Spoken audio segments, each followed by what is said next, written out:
বিকেলের নাস্তায় যখন কি বানাবো করে মাথা পাগল হয়ে যায়, তখন ঝটপট একটা রেসিপির নামই মনে আসে, সেটা হলো নুডলস।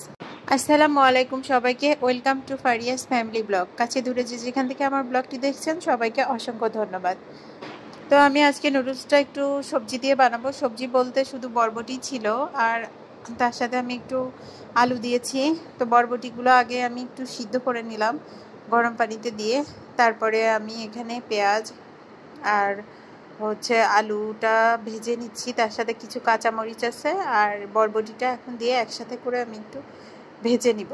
তার আগে কিন্তু অবশ্যই নুডলসটা সিদ্ধ করে নিতে হবে। আর নুডলস বানাতে পারে না এমন কোনো মানুষ নেই, তো সেজন্য আমার তেমন কিছু বলার প্রয়োজনই নাই। যে পরিমাণ গরম পড়েছে তাতে কোনো কিছু বানানোর মতো এনার্জি হচ্ছে না। আর সবচেয়ে বড় কথা চুলার কাছে আসলেই শরীর একদম ঘেমে অস্থির হয়ে যাচ্ছে। তারপরে তো কারেন্ট থাকতেছে না, এক ফোঁটাও বগুড়াতে কারেন্ট থাকে না। প্রচণ্ড পরিমাণে লোডশেডিং, কারেন্ট যদি 20 মিনিট হাফ ঘন্টার জন্য আসে, চলে যাচ্ছে প্রায় 2-3 ঘন্টার জন্য, 1 ঘন্টা 2 ঘন্টা 3 ঘন্টা এমন পরে আসতেছে। তো তাতে তো জীবন একদম শেষ হয়ে যাচ্ছে গরমের ঠেলায়।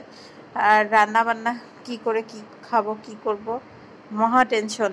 তাই বলে কিন্তু খাওয়া দাওয়া বা রান্না বান্না কোনো কিছুই থেমে নেই, সব কিছুই চলতেছে, কিন্তু ভিডিও করার এনার্জি থাকছে না। ভিডিও যে করব এগুলো ইচ্ছাই করতেছে না। তো এই ভিডিওটি বেশ কিছুদিন আগের। গরমে তো আমি প্রচণ্ড পরিমাণে ঘামি, আর সেটা থেকে আমার অ্যালার্জি অ্যাজমা বেড়ে যাচ্ছে।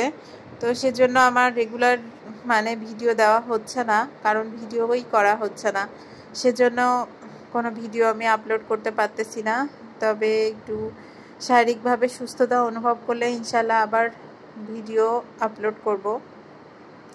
আর এখানে আমি সব কিছু আগে ভেজে নিলাম, ভেজে নিয়ে তারপরে নুডলসটা দিয়ে দিচ্ছি। আর নুডলস বানানোর মতো ইজি কাজ মনে হয় আর কোনোটা নাই।